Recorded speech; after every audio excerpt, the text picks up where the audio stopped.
And we're proud to welcome you into another edition of The Meltdown. Godzilla x Kong opens up today. A popular web series is entering its final chapter. The Spider-Verse dropped a short on YouTube for everyone to absorb. And Luntz's list counts down the Versus movies that we all need made pronto. And the most talked about documentary series of the year is officially getting a 5th episode. It's all straight ahead right here on The Meltdown, presented by MyBookie, broadcasting live from the Culver studio.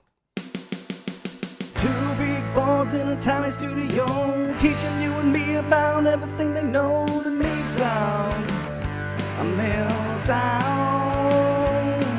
it's the meltdown, time for the meltdown, coming for the meltdown, let's start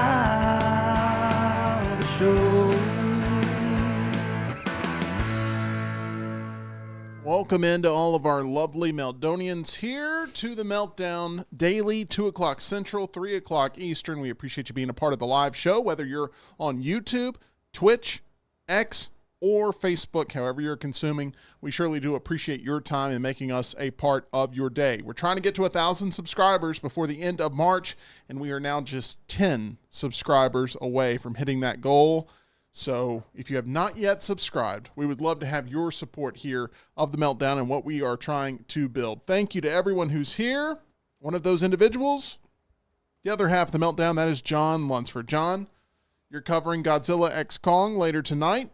Will you have an out-of-the-theater reaction for all of us to view here on the channel? I shall. I know I am looking forward to this probably more than the rest of the room, but I am very excited, and I cannot wait to see the carnage and monster running and punching and fire breathing and everything. Don't spoil it, John. That you literally have seen in all the trailers, but okay. And every other Godzilla movie, this is the 5th MonsterVerse movie, I think. So this is one movie that you cannot spoil for me because I have made the late decision that Godzilla and Kong are going to team up. I will go see this movie. I'm going to go see this movie right after the show today, and I will be giving you my reaction as well. Tyler, I believe you've been roped in to this task as well, and you are also going to be checking out Godzilla x Kong. Why is it that we can't get excited for this film, me and you? I think it's because we were such big fans of Godzilla -1. Bingo. And we just know that this will not be that or anything that has that kind of heart. I don't expect it to be that. I don't. I'm not expecting it to be that. It's just hard to get excited for a movie that isn't. What'd you say? I said, doesn't Godzilla have like a power glove or something? It's Kong. That's Kong. Kong has an infinity gauntlet. Yes. Can you imagine how tiny the power glove would be on Godzilla? He'd just be like, Does it still suck? It's like you can breathe fire. Why are you throwing punches? You can't even snap his fingers on the infinity gauntlet. Yeah, I don't. Anyway, the point is, it's just not believable that he's. And I'll be seeing it in prime 3D, so it'll look like Kong's power glove is coming right at me. I refuse to see this movie in 3D. I feel like that's a total cash grab. It's going to help the weekend box office. It's tracking right now to open up between $50 and $55 million domestically, and it's going to do even better overseas, where the international total, maybe not better overseas, but the international total as a whole is going to approach close to $100 million, I think, maybe in its opening weekend. That's why I made my list just barely. It was between that and a couple of other CGI fest of Dune and Planet of the Apes for what would be the 5th highest grossing movie. But I thought the success of Godzilla -1 may get the world at large, not just necessarily America, to go see it. $40 to $50 million here. That's probably about what I would expect. Yeah, it's going to bring in supposedly $80 to $85 million internationally, and then domestically, it's expected to be somewhere in the $50 to $55 million range. It's opening up in nearly 4,000 theaters. A lot of these are 3D screenings. The only way to see it in prime here in our area is in 3D, which is why I refuse to go see it, because I already don't really want to watch it. Just being completely honest. You just have to see it on a big screen, and if all they're going to do is that, it's like, fine, I'll go see it. I'm doing the reverse of Prime 3D. I'm going to see it in a open caption screening, where it's going to have captions on the screen during, and that's fine. I actually you'll need that's all it is like smash, screams, explosion. I hope it's like Netflix closed captions. Yeah. I will keep you updated on my situation there. I made a terrible mistake. I love captions. I watch things with Oh, yeah. captions all the time. That's It is all I the do, best too. way to I watch. don't hate but- captions, but I need it in very dialogue-heavy things, and this is not going to be I a wish that dialogue-heavy theaters would movie. give you the option. I just hope at one point it pops up there, Godzilla's constipated. I hope it says that in the captions. I'm sure it won't, but I hope it does. Like, there's a I scene would that's in, say that, Tim. there's a scene in the trailer where he's asleep. Godzilla's asleep in the Roman Coliseum, and all I course. hope it says is like Godzilla snoring. It's like ZZZ Godzilla. You know, I'll keep you updated there. But hey, I watched Godzilla -1 with subtitles. I might as well go ahead and watch this with captions. I think there's a difference there. You kind of had That's to use subtitles Once again, there. the point of Godzilla -1 being good is there's a lot of dialogue in it that you got to have it for. I'm trying to justify any level of excitement for this film. I have none. So if Well, I I'm only seeing it in Prime 3D just so we can have that take on the review. Well, that's what I'm seeing it into. So we'll We all make sacrifices, guys. Tyler and I are doing the real way of doing it. Speaking of spoiler reviews, we have a new one up for you here on the channel, and it is for a film that I have not seen, but I don't mind it being spoiled for me either. Me and Tyler, we had an in-depth discussion, as much in-depth as you can have, on the film Winnie the Pooh, Blood and Honey 2. And Tyler, that review is up. We got your thoughts on that yesterday, but I can tell, just walking around the office, I can tell you're very excited about the third installment in the Winnie the Pooh Blood and Honey series officially being announced. We're Trilogy. seeing imagery coming out. This thing is definitely happening, and I know you'll be there opening night for that one as well. Oh, I definitely will. I haven't seen any of the new photos. You haven't seen the new image? No, It's I just- haven't. It's basically just the logo with a 3 behind it, Oh, but it's like a yellow 3 that looks like it's carved in volcanic material. I got you. I was very telling. I thought you meant like character design. No. And I got real excited. Sorry. No. Blood and Honey, by the way. I can't imagine Winnie the Pooh looks any different than he's looked in the last two movies. No, in the first one, he looked more just like a Guy guy in a in a mask. bear Yeah. mask. It looked terrible. Yeah. And in this one, they made him. They got a look budget at- now, so at- they yeah, can, they've got a budget, so he Well, looks more animalistic. Let me tell as you do why all they the have a characters. budget. John, you're constantly saying, like, I know people may not like this, but as long as they respect the game and as long as they respect the business, then, you know, we can be on the same page. Do you respect the business of Winnie the Pooh, Blood and Honey? Because it was made for $50,000, under $50,000, the original, and it made $5.2 million globally. Yeah. Do you respect that? Or do you think that this is the most low-hanging fruit of the cinematic universe? So both. I think you can be. I think it can be both. As we'll get into with Lunch's list today, it's all about like, hey, what are these crazy things you'd like to see? I think when copyright runs out, I would love to see all kinds of stuff with it. Now, is this stupid to me? Sure. Do I go see stupid movies like Godzilla X Kong all the time? Sure. But it is what it is. It has an audience. There's the occasional person, I don't know if this is what you think, Tyler, but there's the occasional person that's like, I know Winnie the Pooh. I like horror movies. This looks stupid, but boy, I'm in because it's Winnie the Pooh over some other just random yellow bear who's out there, you know, bearish thing that's out there killing people. Sounds like you need to watch the review. Okay, I'll watch the review, but I'm never going to go see the movie. But I haven't watched it yet because y'all did it while I was Have you in subscribed to meeting. the channel? We're Yes, I 10 have. subscribers away. Y'all have a channel? But We do. Rockstar, come are you on, Rocky. subscribed? I Come have on. subscribed to the channel. just in general, like I'd say the same thing for Mickey Mouse. Like now that the original Mickey Mouse is free, We got a Steamboat Willie slasher coming out later this year too. go for it. I mean, do all kind of stuff with Steamboat Willie now. I'm all for the creativity, that the freedom of the copyright not being around anymore. I'm all the creativity that it brings. Now, if all that comes out of this is Winnie the Pooh, Blood and Honey 1, 2, 3, 4, 5, 6, 7, 8, then at that point it's a failure. There's way more coming There's out. But if this Bambi is- the Reckoning Okay, I and know. Peter Pan. Don't spoil the review for Lunsford. He I can't wait know to the- watch it. Bambi the Reckoning. The Pooniverse is all over the place. I know. What is it called? The Pooniverse, that's what it's called. That is I the got a website official idea. title. Yes. Pooniverse. Got it. Pooh Niverse. Let me just say that. Oh, Pooniverse. Yeah, like Winnie the Pooh. Okay.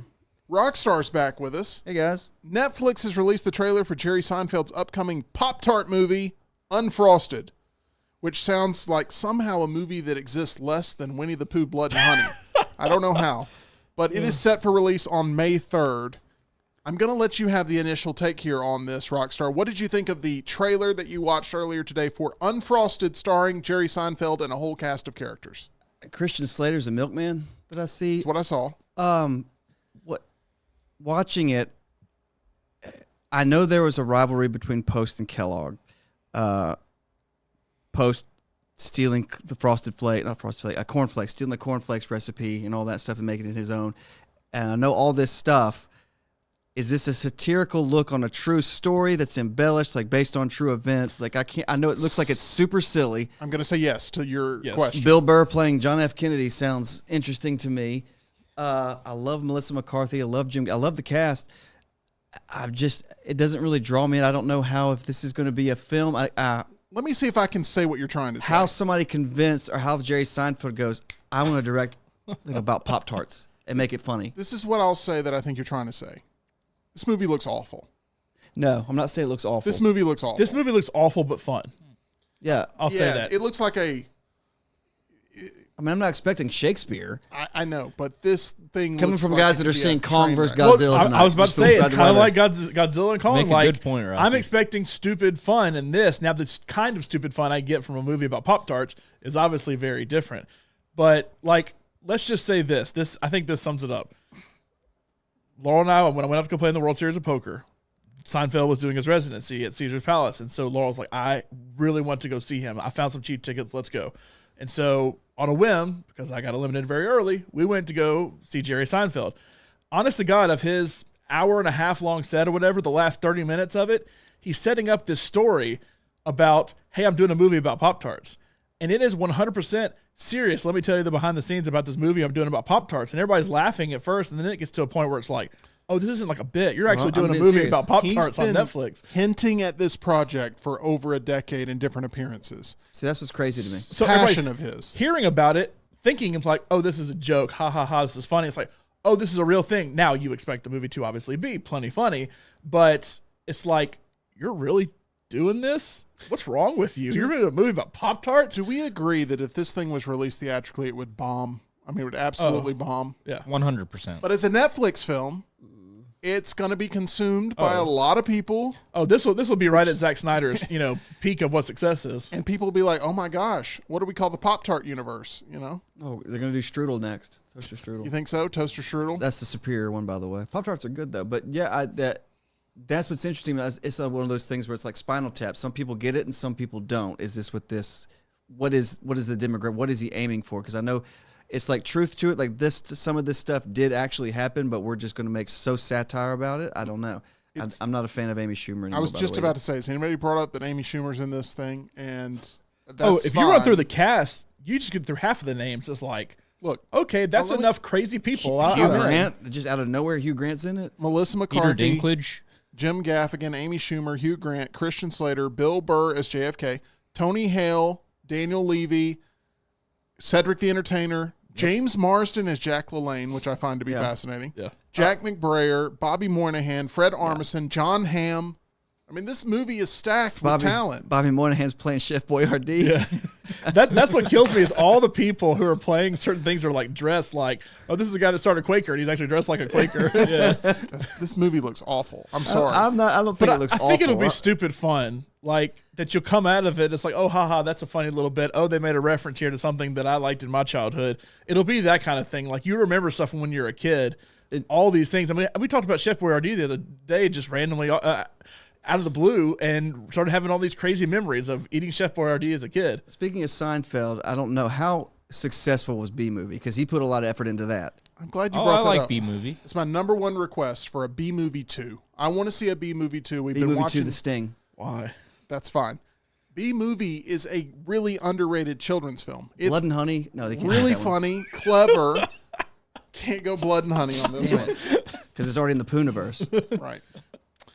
But I'm saying, was that a successful box because we had Jerry B-Movie Seinfeld 2. attached to it? Hey, how about you have a character called the Pollinator played by Arnold Schwarzenegger in B-Movie 2? Chris Pratt. B-Movie cost, for an animated movie, $150 million to Yeah, well, make. Jerry Now, it Seinfeld has was a attached. giant cast in it. It had Matthew Broderick. And it made $293 million. So with marketing, I'd say break even. I would rather see B-Movie 2 than Pop-Tart 1. I would. That's where I'm at right now. John, we're not seeing a lot of Pop-Tarts in our lives thanks to Way to Wellness. Oh, my God. No, that's the truth. That's decent. I'll give a little credit for that. I'm working on it. John, we love Way to Wellness. Let you finish. And we've had a lot of success with Way to Wellness. I go for my next weigh-in midweek next week, and I'm looking forward to seeing those results. We're very competitive people. We like to win, and we like to see those numbers on the scale drop, and that's what's happening with the board-certified team. They're led by Leslie at Way to Wellness. Yeah, it is happening. We dropped 18 combined last time. We'll see where we are next week when we go for our next weigh-in.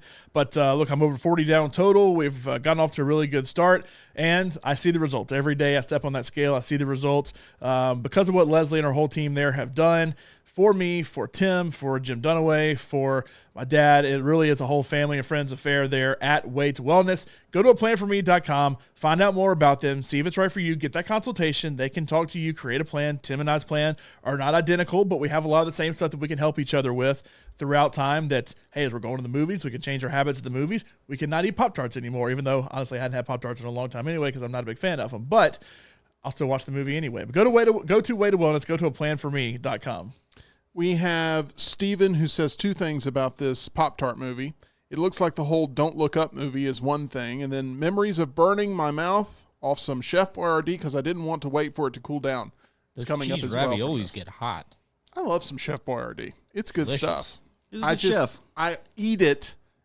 I eat Chef Boyardee right in front of my crying Italian mother, and it upsets her very much. That's Obviously, because she's crying. it makes her very upset. She's like, why don't you like my cooking? And I'm like, oh, Chef Boyardee. She doesn't talk like that. I've only seen it in person once or twice, and it upsets me. Yeah.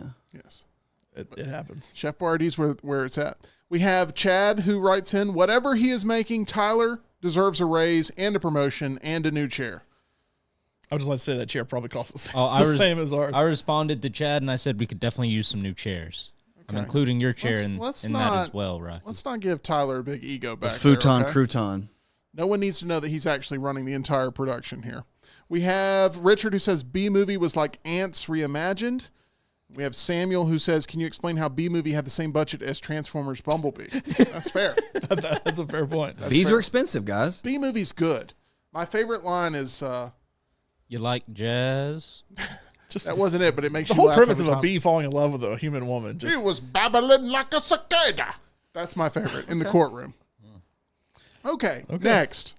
There's no way to transition Please to get Quiet off on the B-Movie. Set. Let's go to Quiet on the Set here. Oh, no. Oh. Investigation Discovery's docuseries Quiet on the Set is returning for a 5th episode.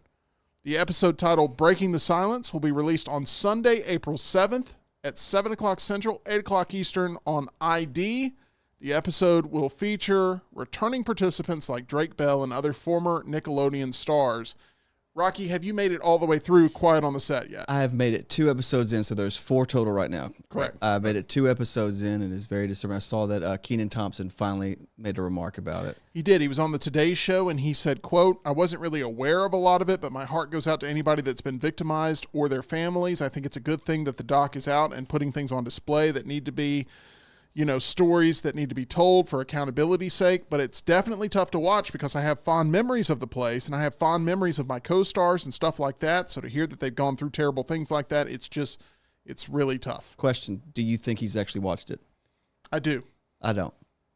I think I had to have a response, and I've heard rumors and stuff like that. I need to respond because people are like, why is he? I don't know if I'd go back and watch it. I don't know. Only reason I can see featured in it so much. is because he's featured in it a lot. That's the only reason I think he would have gone back and watched it. His story is featured in it so much. I think he did. I would want to know if I was in his shoes. I would want to know how was I represented in that as well. Dan Schneider has watched it. Oh, I assume Dan's watched it. I would hope he's watched it. But yeah, He did have an interview with I forget the actor's name. He played Tebow on iCarly, and it looked very staged. Is that where he has It the looked rehearsed. dyed goatee now? He's got like a dyed, almost black goatee. Yeah, it's a rough watch, but I'm 2 episodes in, and I think the second episode is where they get it really into Amanda Bynes, her story, and like him doing a tease in the hot tub with her. That's very uncomfortable. She's in a swimsuit at 13. It is. There's a lot of not only inappropriate but criminal behavior that's profiled in this series. It is the most talked about docu-series that's out there right now. Will we see anything that competes with it this year? We'll definitely let you know if something else ends up popping up that is just as riveting, but this is one that people have strong opinions on. They want to see justice. They want to see some sort of action, and all you continue to get is that same statement from Nickelodeon that they not only featured in the series, but that they've also issued to all the mainstream media companies and broadcast companies, and it's the exact same thing about how You had no idea. they care about safety and they've upped their standards, and that's it. But there's a lot of people right now that are having to answer tough questions about what took place during that era of kids television for sure.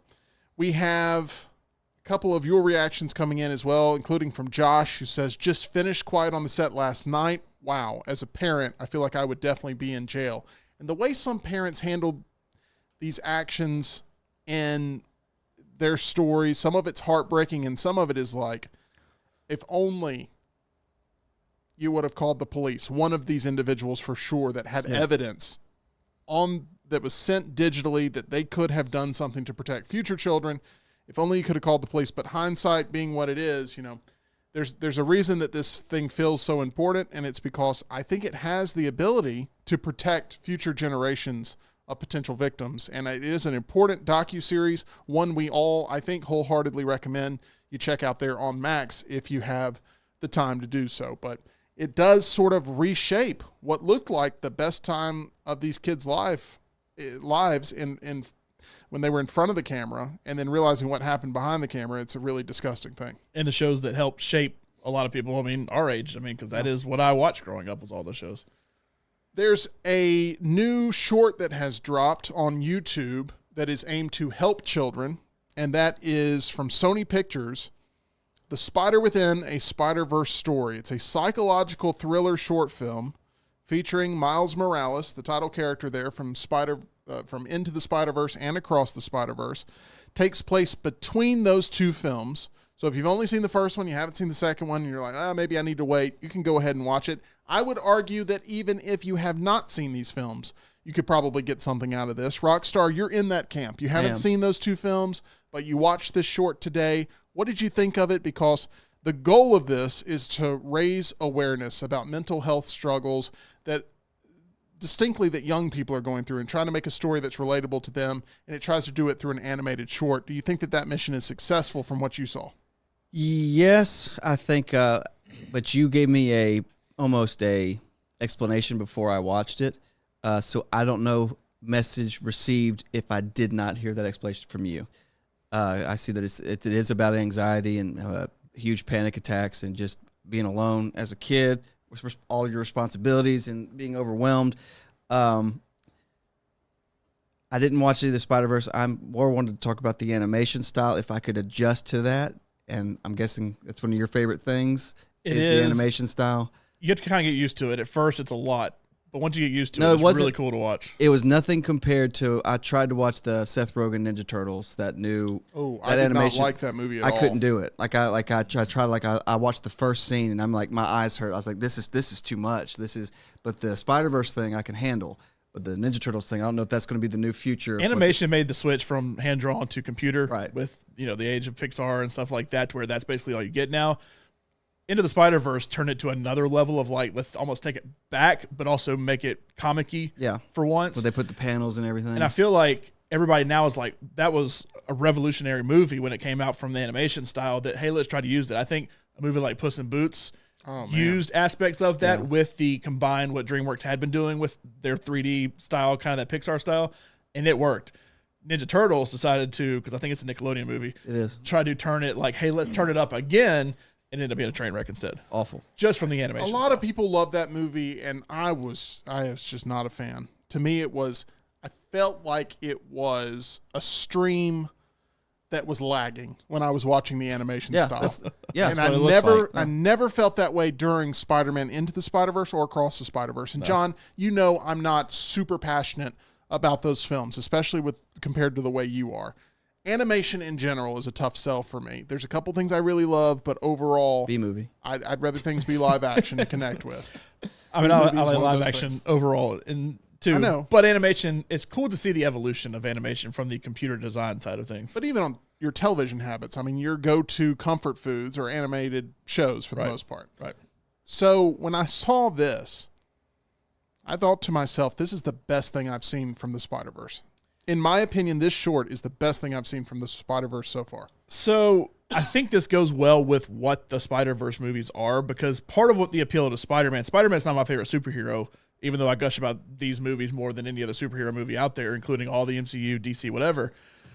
Part of the appeal of Spider-Man to me is the coming of age aspect of it, that most superheroes are already adults by the time they get their powers or, inherit the money to become rich or whatever. Like it's different from that angle. And this, I think it's done a great job, because the other thing is with Spider-Man, with Tobey Maguire's Spider-Man, he pretty quickly got out of high school. With Andrew Garfield, he pretty quickly was out of high school. With Tom Holland, he's still in high school, but he's pretty quickly gotten away from that being a core part of the story.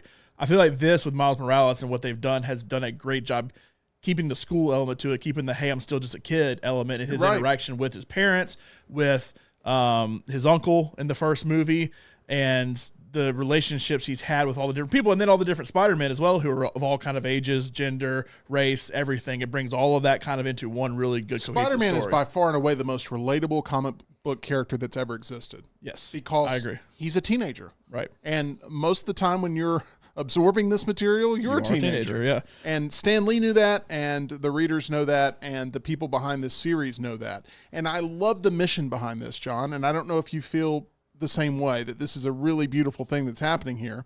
This is a fundraiser that Sony Pictures Animation teamed up with the Kevin Love Fund to digitally release the animated short film, The Spider Within a Spider-Verse Story, that will be incorporated into the Kevin Love Fund's new mental health-focused lesson plan, The Hero Within. The lesson plan invites students to tell their own story through the lens of mental health awareness via an interactive curriculum, including a creative storyboard activity.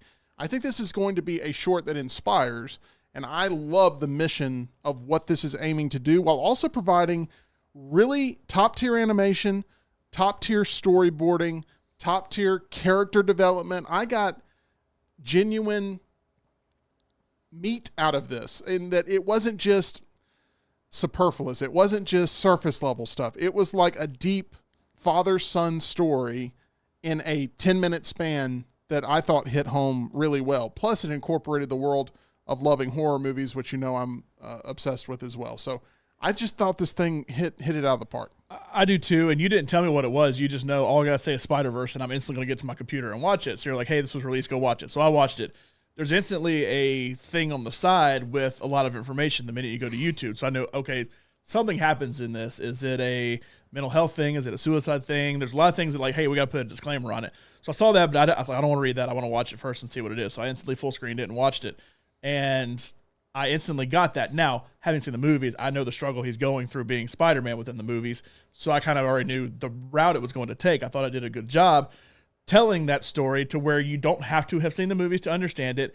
Now, if you've seen the second movie, you could be a little confused and not realize this is actually, because this actually debuted like a year ago, but not publicly. So now this is the first time it's been made publicly.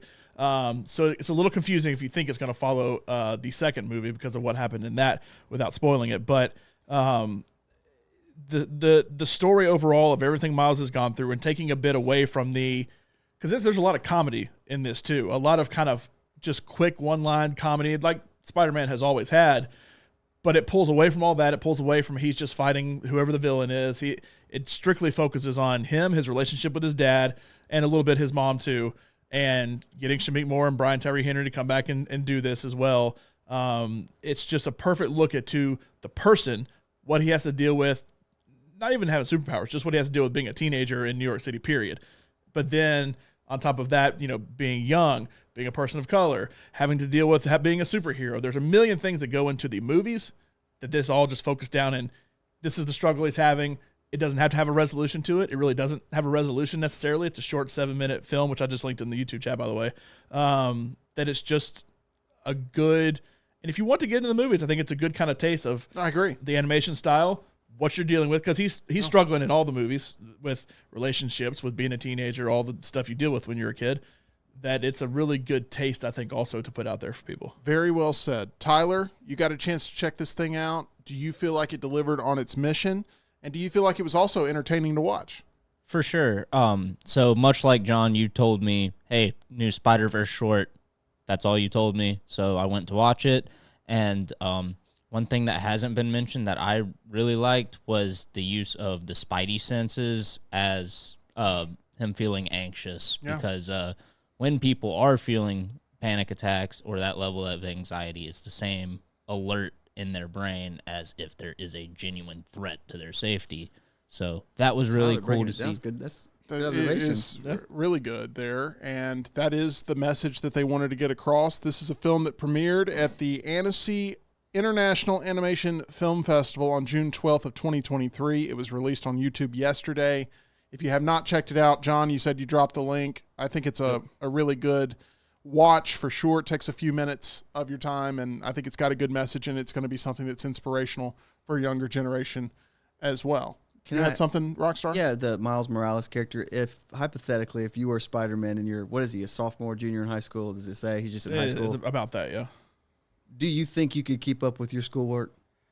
Well, that's very much part of the movies. Is that I'm saying personally. I'm talking about personally. Personally, no. no. Are you going to be studying for geography and algebra? No. So that's just what you got a busy night. To be fair, it is always a fascinating thing of superhero movies in general. This has nothing necessarily to do with Spider-Man because he is still a kid, but superheroes in general don't get paid to be superheroes. Right. Like, if you're Bruce Wayne, you're already rich. If you're Tony Yes, you Stark, are. you're already rich. But, like, Captain America, I mean, he got paid for being in the military, but then once he froze and came to present day, does he get paid by S.H.I.E.L.D. to save the world? Well, this was actually a plot line in Falcon and Winter Soldier because they were trying to save their houseboat because you've been gone for 5 years. You That's don't the have reason any I bring credit. it up, because Anthony Mackie has zero. He's now Captain America, and he doesn't have a penny to his name to help save his family. So how did? Because I think it's a federal job. which, to be fair, also why does Tony Stark? I know he's dead. I guess that's a spoiler, but you can get into it now. He's dead. How on earth does the Stark family not give any, or the Stark Fund or whatever, Stark Industries, not give any money to help the people who help save the world? But I say all that to go to would you finish your homework? No, but then again, you can't make it a job either. So, like, do all these people have to continue to have real jobs like Clark Kent, working for the newspaper? I mean, it's kind of weird that you have to keep doing that. You can't just get paid to be Superman, From what I hear, the little girl that inherited all of Tony Stark's money spent it all on cheeseburgers. It all went right out the window. That's a little bit of a deep cut, but yeah. Oh, there is. Tobey Maguire had to pay rent in Spider-Man 2, He wasn't did. it? Yeah, Yeah. he was short on rent. He delivered pizzas for a little bit. I mean, he had to have jobs. Clark Kent has to work at I the know. Daily Planet. And But it's just, He's it's, a Spider-Man has to- respected journalist, at least. but you would think that, they would at least get whatever, whatever kind of money you make for being higher up in the military. I would say that's what they should be able to get They're to. just like they're just investors. They invested in Bitcoin and they thank you, Jim Dunaway. yeah. Appreciate you, Jimmy Crypto. The more you know. Steven asked, Kevin Love, the basketball player? Yes. Kevin Love, you may remember a few years ago, he came out and talked about how he suffers from panic attacks, and it's debilitating. And it's as bad as anything he's ever suffered as an injury on the court is when he just completely locks down. And he was so passionate about it that he started this foundation. And sharing his story opened up a lot of people to share their stories. We all deal with some sort of anxiety. And I know I do a lot of cheesy segues on this show in talking about the people that support the show. But legitimately, one thing that I was very anxious about all the time was going to the dentist, for sure. I had a horrible experience in my 20s going to the dentist, and I got messed up real bad from that. And I had this anxious feeling about going back and sitting in that chair and thinking that I was going to do more harm than good every time I went. And my faith in dentistry has been restored, and I'm happy to share that message with you. And it's a legit story of mine. And I recommend that you visit the people that restored my faith in dental practices, in Dr. Jeff and Dr. Brian. They're located on Grants Mill Road. They're at Alabama Dental Associates. They make sure their patients are always comfortable with the dental care they're receiving. They have the latest technology, so you know that you're receiving the most advanced care possible, but it's the friendliness, it's the levels of comfort for their patients that really sell it for me. And I highly recommend that if you're nervous about finding that perfect dental team, reach out to them and try for yourself. The first time I went, I had to go with like a support team with me. It's something I haven't had to do in almost any other element of my life because I had had such a bad experience 10 years prior. But they can help you feel at ease knowing that you're taking care of yourself the right way. For more information or to make an appointment, call them at 205-956-8977. It's 956-8977 or visit alabamadental.com. They look forward to seeing you. By the way, if you go to kevinlovefund.org, Yeah. there's a whole interview with Kevin Love and the dude that directed this short. talking about the whole thing and everything. So I think it's a lot deeper into the actual movie. I want us to put our full support behind it because I think it's an important thing, and it is it's very much of quality, and it's probably the best thing I will have seen today because I go to see Godzilla X Kong later, and I think that this will probably be the thing I'm still buzzing about. But it's free to watch on YouTube. Check it out, and I think it's really entertaining for sure. Can I be cynical about this for a minute? Oh, please, Tyler. We're on such a high. So is this a bit of a PR recovery move after the release of Across the Spider-Verse because of all of the stories of the conditions the animation team was put through to get that movie made and what has caused the delays of Beyond the Spider-Verse? Okay, so that's a fair question. I do think there is a little bit of that, yes. That is a completely fair question, and I thank you for bringing that up. But I think what you're going to see more is the delay that we see from the next Spider-Verse movie is really being that, because this released in 2023. It had already been in the works before all of that went public. I do think the public release is a little bit of, hey, Beyond the Spider-Verse is supposed to be coming out like now. That it ain't happening until probably next year, if even then. Because the first thing I thought is, like, I love this so much. I like to kind of see, could you do a couple more little shorts? Like, hey, that really worked just from a PR standpoint, not necessarily what it actually was intended for, that maybe there's a couple other things you can work with in putting that out there to kind of ease the time. I have wondered if that cost Across the Spider-Verse the Oscar. That bad PR. Possibly.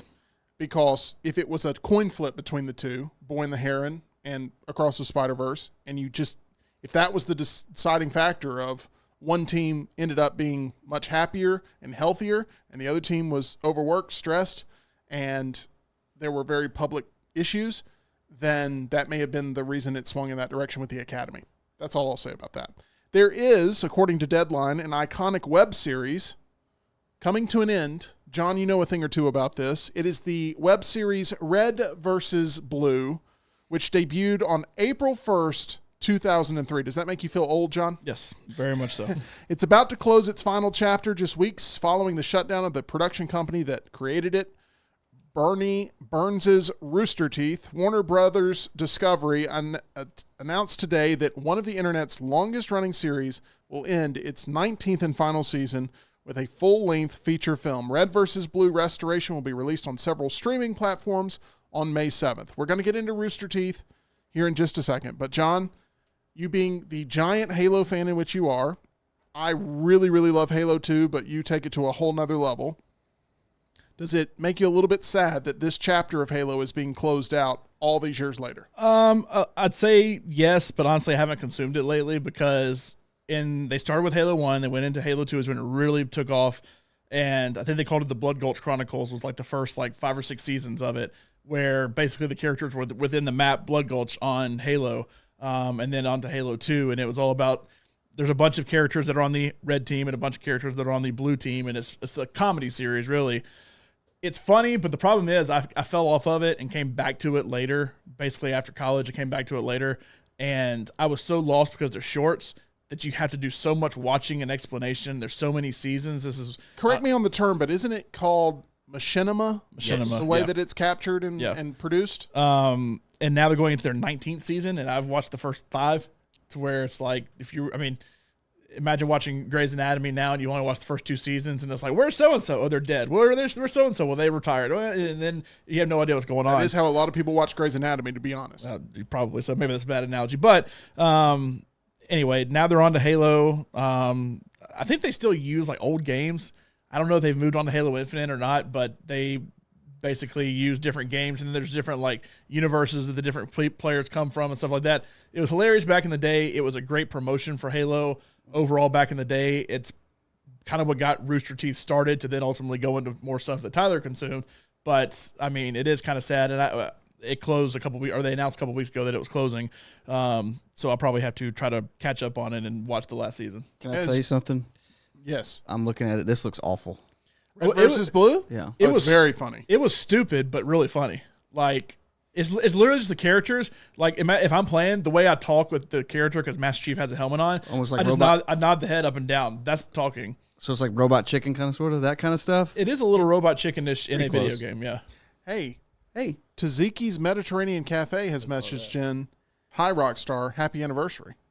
Hey, Taziki, how you doing, girl? Happy anniversary. Thank you for There that. you go. We have Josh that approves Tyler asking the hard-hitting questions. And we have Richard that says, seeing a Kurt Cobain magazine cover today at Publix saying 30 years since he passed made him feel old. Yeah. I mean, all these things hit us in different ways. 1994, I had a broken collarbone. Fell off my bike, head over, and I was home from school and watching. I had my mom rented like 6 VHS movies, and I remember Kurt Loder came on MTV breaking news and said Kurt Loder had died. I mean, Kurt Cobain had died. 6th grade, that's crazy. Yes, there's no way for me to go to Tyler and ask him about Rooster Teeth, but that's what I'm going to do. Tyler, Quiet on the set.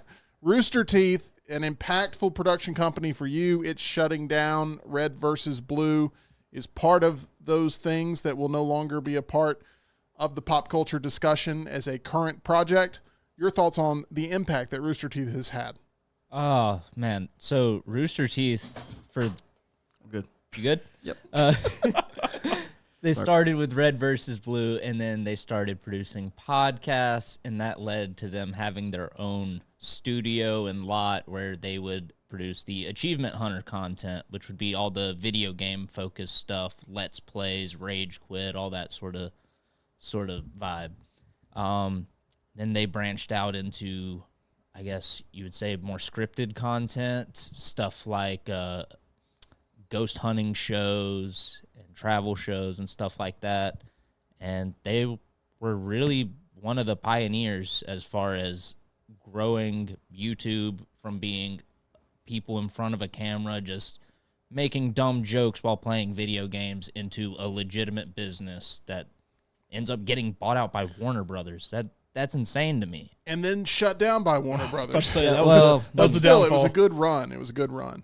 John, any sort of final thoughts on Red versus Blue and where Halo even stands as a fan right now? Because I know you're loving the television series. I am loving the TV series. I'm only halfway through season 2 right now, trying to finish that. I think it just finished or it's about to just finish their 10-episode run for season 2. But, I mean, Halo has fallen off in general because of, with the free-to-play games. All of those are probably bigger than Halo is now. But, it still has a life. Bungie was what gave it that life. And then I think the sale to Microsoft and 343 being established wasn't the best move ultimately for them, but Bungie wanted to move into a different direction with Destiny, and it is what it is. But, Halo's still always going to have, I think it was number 2 on my list of biggest franchises that I'm into, and it'll always be in that top 5. A lot of verses being discussed on the show today. We had Red versus Blue right there discussed. We've had Godzilla versus Kong that was discussed, and the sequel that we're all going to be subjected to later today. As mentioned, we're all going to try to cover that film. And with there being so many different versus movies over the past 2 decades with Freddy versus Jason, Alien versus Predator, Batman v Superman, along with a few others, we wondered which potential pairings would be cinematic gold according to John Lunsford. Let's get ready to discuss the picks on another brand new edition of Luntz's List. What is this? What is this? Luntz's List, Luntz's List, oh. What is this? What is this? Luntz's List, Luntz's List, oh. Luntz's List to five. Luntz's List to five. Luntz's List to five. Luntz's List to five. Rockstar, I think I saw your hand go up. What would you like to say? We're getting a huge matchup coming up in May 3rd. Kellogg versus Post. True. It's a huge matchup. You guys laugh. Gotta be honest, I didn't make my list, but yeah. Honorable mention? Yeah. When are we getting Paul versus Tyson? When are we getting that? Oh, I think it's over by. I don't Isn't it care. happening in April? No, July. Who knows? I think it's July. It is such a don't care with that. John, I want you to pitch us the 5 versus movies that you think our audience would most love to see. Now, what makes this interesting is you're playing the role of pitching this to everybody else. Yes. Very often on Luntz's List, it is do a bad about job what of that. you personally like. This is about you selling these ideas to us, which is going to make it probably a little contentious. This is still what I like, but I'm going to pitch you why I like it and why I think it is okay. Now, I feel like more often than not, the X versus X is typically villain versus villain versus instead of hero versus hero like Batman v Superman was. Godzilla, Kong, I'd say ultimately still are looked at as villains by most people, even though Misunderstood. they're both technically good guys now in this universe. The whole enemy of my enemy is my friend. So there's kind of like, I explained the verses that's happening, but ultimately why that may not be the crux of what makes it a good movie. But anyway, with that, let's get to number 5. We have Chad who wants to see Jim versus Little T. That happens every day on the next round. I feel like it's Might see happening that as we anyway. speak. We have Nick who wants to see Josh versus Spud in Meltdown Triple Threat Trivia. So what will Lunsford come up with a versus movie that everyone can get on board with? Oh my gosh. Godzilla versus. Cloverfield. Oh. Oh, wow. Godzilla versus Clover. Let's get our Lunce's list cam activated as well. Sorry, I didn't do that. No, you're golden. All right. So for those that don't know, we're having to subject ourselves to the Godzilla movie today, and Subject you ourselves. love Well, I have been the one Cloverfield. raving about Godzilla this whole Love time. Cloverfield. So clearly Godzilla versus something is what happens in most of his movies, so you had to assume Godzilla would make the list. Now, I love Cloverfield. I think the marketing for Cloverfield is one of the best marketing campaigns leading up to a movie. I was obsessed with this movie. 10 Cloverfield Lane was really good. Awesome. Cloverfield Paradox was awful. Awful. But the little bits of Cloverfield they added to whatever movie did exist before that were good, but the actual movie itself was not very good. Did Matt Reeves direct Cloverfield? Matt Reeves directed Cloverfield. And so my whole point is J.J. Abrams and Matt Reeves have both continued to leave the door open to keep doing more Cloverfield movies. However, they are both clearly very busy. I think, we saw in 10 Cloverfield Lane, we saw more aliens It's the best Cloverfield movie. By the way. ultimately John Goodman come should have been nominated for an Oscar. from it. And I won't argue with any of that, even though I like the original just because the way the original was done and it being the original, I still probably lean in that direction, but I won't argue people that really love that movie. The MonsterVerse has taken off. This is the 5th movie, I believe, in this, so clearly Godzilla's got his own thing going on. However, Cloverfield has kind of fallen off because there have been multiple movies, most notably A Quiet Place, that have been thought of as like, hey, let's make this a Cloverfield movie, and it hasn't happened yet for whatever reason. John Krasinski didn't want it to happen. There was a war movie, I can't remember what it was, where it had Wyatt Russell in it that they were going to, Overlord, I think was the name of it. It was supposed to be Cloverlord, that they ended up pulling the Cloverfield part of it off, that whatever science experiments they were doing turned into turning people into monsters and stuff. Anyway, I want another Cloverfield movie. Who better than the good guy now in the MonsterVerse, Godzilla, to come and save the world from Clover attacking New York City? So I just saw in the chat, Laurel says, was it ever confirmed that the monster from Cloverfield is the same one from Lost? Lost. I don't know. I That's what just she remember the said. smoke This monster, sounds that's wild.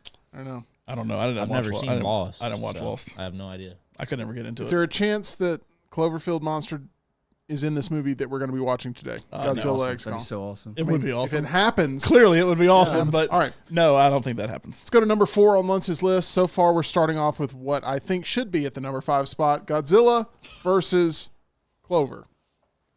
Hopefully it's not What on are the list, the- but while we're talking Cloverfield versus Jurassic Park, and one of the lines could be Clover Girl. That was good. Sometimes it takes a while to get there. What are the chances of us seeing Space Godzilla today? I don't know.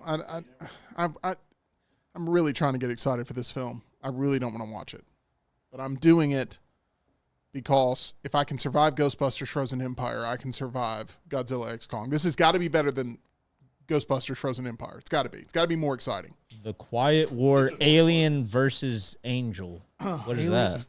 I get the rest of them titles, so. Talk to The me. first one was just Godzilla versus Clover. I couldn't come up with a clever title. All right. Off the heels of Cloverfield, the movie that was supposed to be the 4th, I kind of feel like I kind of had to mention A Quiet Place in talking about that. The creatures from A Quiet Place, I did not know this until I looked it up. I just said, what are the monsters from, and they're aliens, what are they called from A Quiet Place? They're called Death Angels because the news decided to label them as Death Angels. And I did not realize this. So I went and watched a clip of the original movie where there's newspaper clippings up in the basement of John Krasinski and Yeah, I Emily would Blunt's not have house known that. that calls them Death Angels. And so in all lore, whenever you look them up, they are considered Death Angels. So Or Deaf Angels.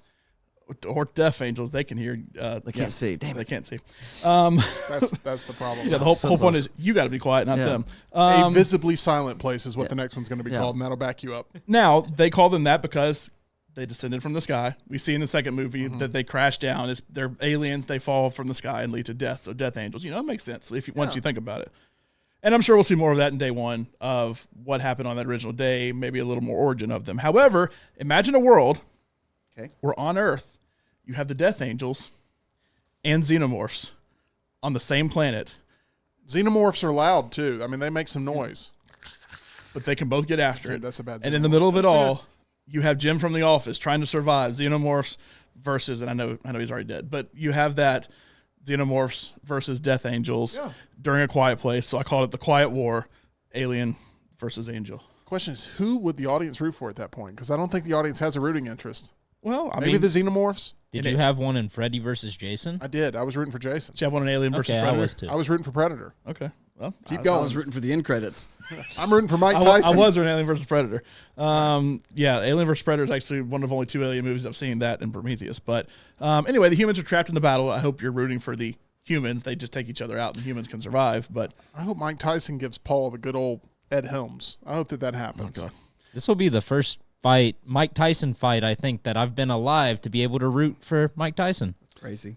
John, let's go to number 3 on Lince's list. Feel old. One thing you shouldn't have to fight, that's your real estate agent. When you're looking to get something done in the real estate market, when looking for that new place to call home, I want you to remember our friend with Location Real Estate. That's Jim Wilson, still an active member of the U.S. military. Simply put, he's a badass. But he's also a good guy who doesn't take shortcuts when it comes to home buying. He's able to help you secure the American dream of finding your perfect home and cares deeply about making sure you're given all the information needed during the biggest purchase of your life. Jim's only happy when you're completely happy, and each of Jim Wilson's clients have his full energy when looking to accomplish their real estate goals, not only during the home buying or selling experience, but every day after. Jim is committed to you. He's an advocate for you and your interests, not some random corporation.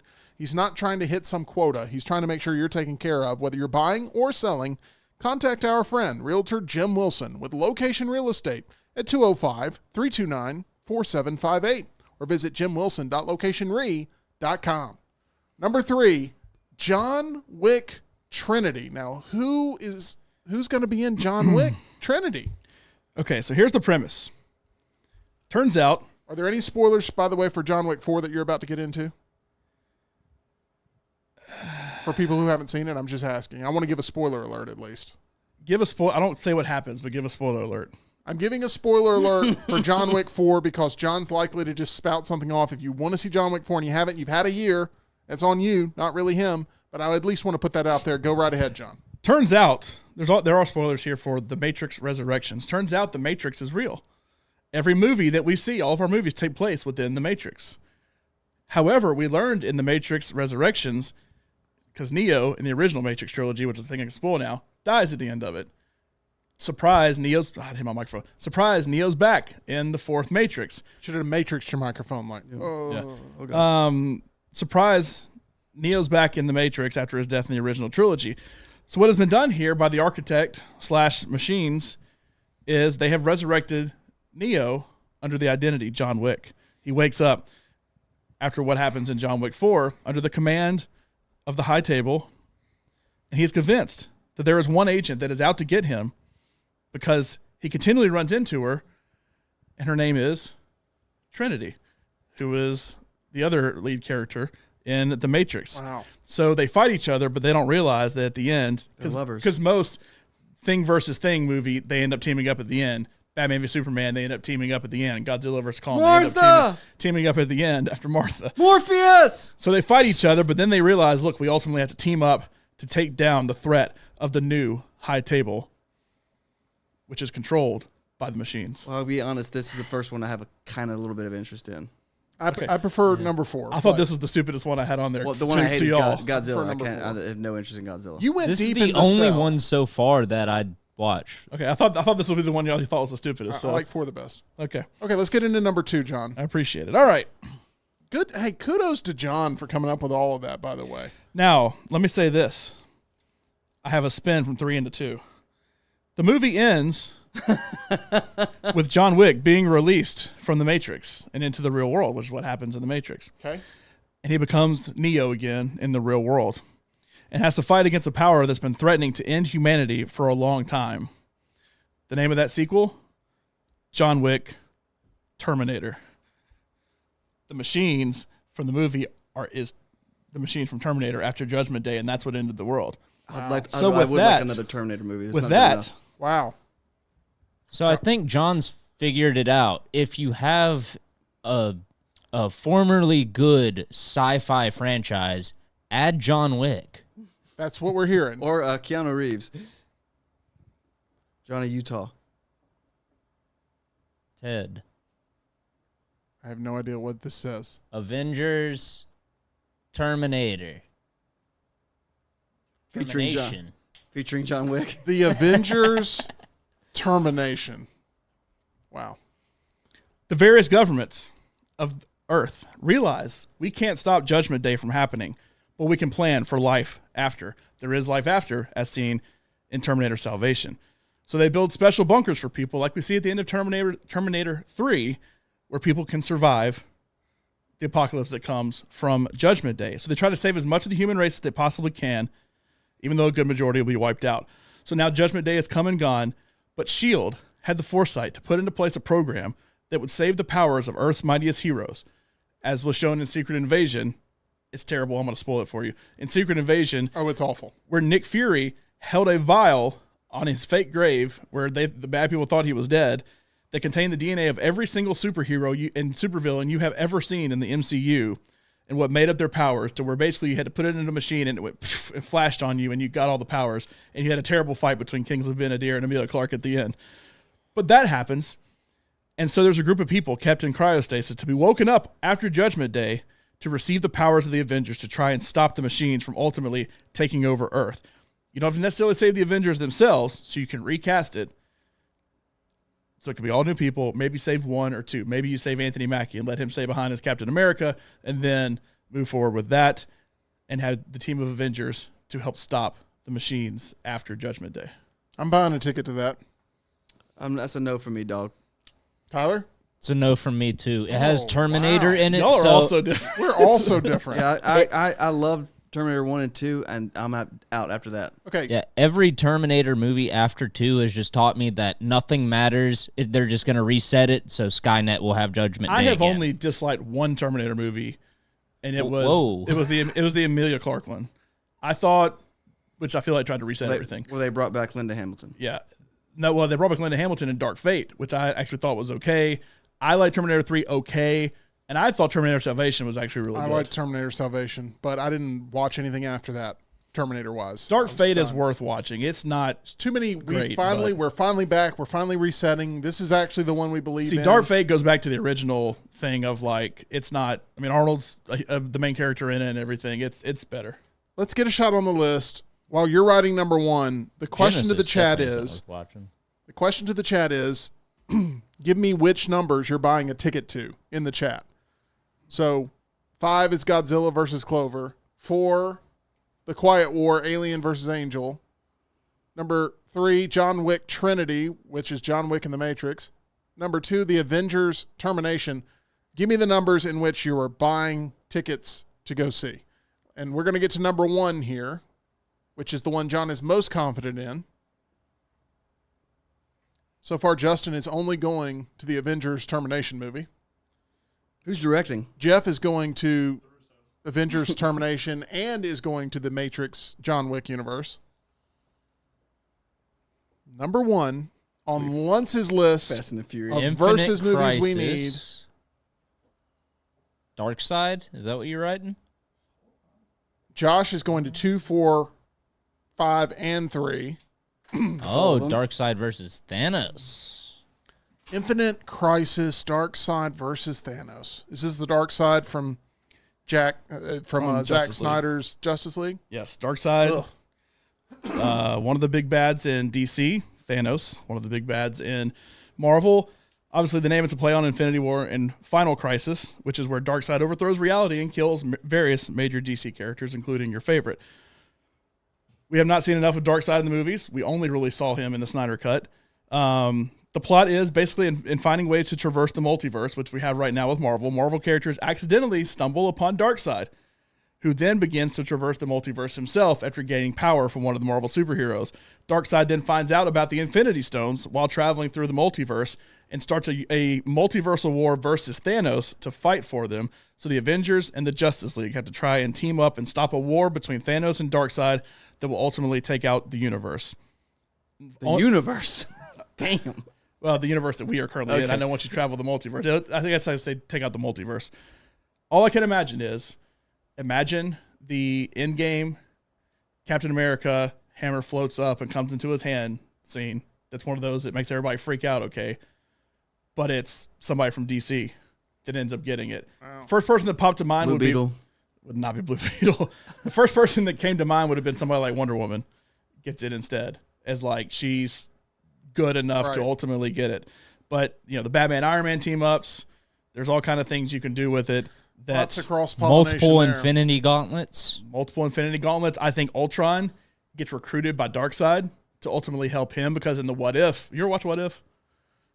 Yes. In the first season, Ultron, his whole thing is to go and get the Infinity Stones and try to basically do what Thanos ended up doing in the real movies.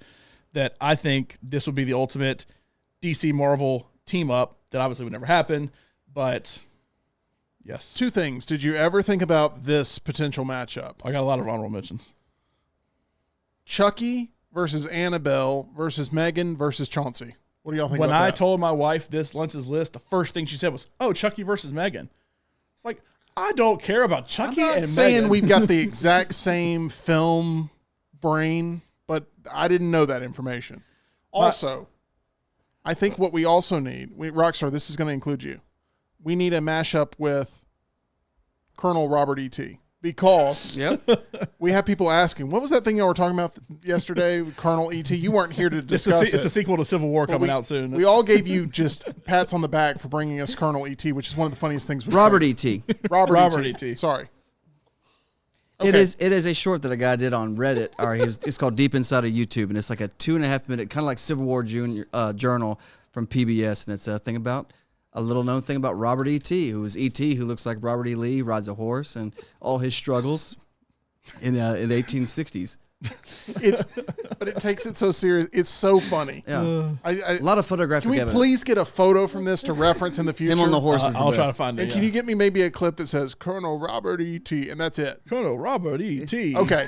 struggled. Give me your honorable mentions and then we got to go. All right, so my number 6 that I thought about putting on the list, but I didn't because y'all would have rolled your eyes at it, was a movie called Transformers Precursor. And this is Transformers versus the kaiju from Pacific Rim. Because the whole thing Pacific Rim is all those giant robots have to be controlled by humans, that the humans can't mend their mind together because it's two minds that have to go together. They go out of commission. But Transformers, imagine Optimus Prime and the Autobots and Decepticons get together to ultimately try to save Earth. Now, the Decepticons are saving Earth so they can take it over, but at least get rid of the kaiju. I think that would be really cool. I had Michael Myers versus Sam from Trick or Treat. I feel like two Halloween kind of the world, it's happening. Let me guess, it happens on October 31st? Surprise. Yeah. I thought about like a Terminator versus Alien kind of thing, that Alien came to Earth and Judgment Day already happened, so it's Terminator versus Alien instead. I thought about Voldemort versus Sauron. It's Harry Potter and Lord of the Rings. Their magic ends up like combining the worlds or something like that. I feel like an easy one to do, but I couldn't make a way to actually make it work, would be Ethan Hunt versus James Bond. Another one I thought about including was Gru versus the Incredibles, and it's a Despicable Me Incredibles matchup. I actually love that. I would watch that. That should have made the 5. That's incredible. I think it could be pretty good. No pun intended. Yeah. I thought about Blade versus Edward Cullen, and so it's Blade versus Twilight. That's funny. And then I thought about HAL 9000 versus TARS, so it's 2001 Space Odyssey versus Interstellar AI battling each other. And then the last one I thought of was Interstellar and Inception. And guess what you call it? Interception. I did see a funny, so I was looking up, I was trying to just find monsters and some of that, and I found a Reddit thread that had a couple of these on there. I couldn't use it because I didn't come up with this, but somebody said, I think they should make Kevin McAllister versus Predator, but Kevin gets 24 hours prep time, so it's just constantly a bumbling predator falling over kids' traps. I thought that was the funniest thing I've ever seen. I'm going to give the final word here to Brian, who says this one was tough, but he's going with E.T. versus Mac and Me, which, by the way, that's pretty good. it needs to be Colonel Robert E.T. versus Mac and Me. Number 4, Indiana Jones versus Dracula. Number 3, Rambo versus Terminator. I think we all want that. Number 2, Ripley versus the aliens from the Mars Expendables. Number 1, James Bond versus Hans Gruber. So that's where we're at there. We have got to go because I've got a showing of Godzilla X Kong that I must attend, unfortunately. Tyler, I know you're in the same boat. We'll have our out-of-the-theater reactions for sure. John, I have a feeling, and I'm betting pretty hard on that I'm not going to like this movie, but if people want to place their own bets, they've got one place to do it. Yeah, you can do that. Guess what? It's MLB opening day. The A's start their run to the World Series. You can do what's called a money bag. You bet however much you want to for the random team being chosen in a slot machine for incredible odds. And guess what team I got? The A's. The Oakland Athletics. There we go. That's our team. I probably would have better odds if I just actually bet on them to win the World Series. But you can get a great team. You can go in there and do that. You can do it for the Sweet 16 as well. I actually got North Carolina in that. Good chance of that. But also, I bet on Alabama tonight over North Carolina. Sweet 16, MLB. Go to mybookie.ag. Use promo code next round when you make that first deposit to get a bonus on us. This has been The Meltdown, presented by MyBookie, broadcasting live from the Culver studio.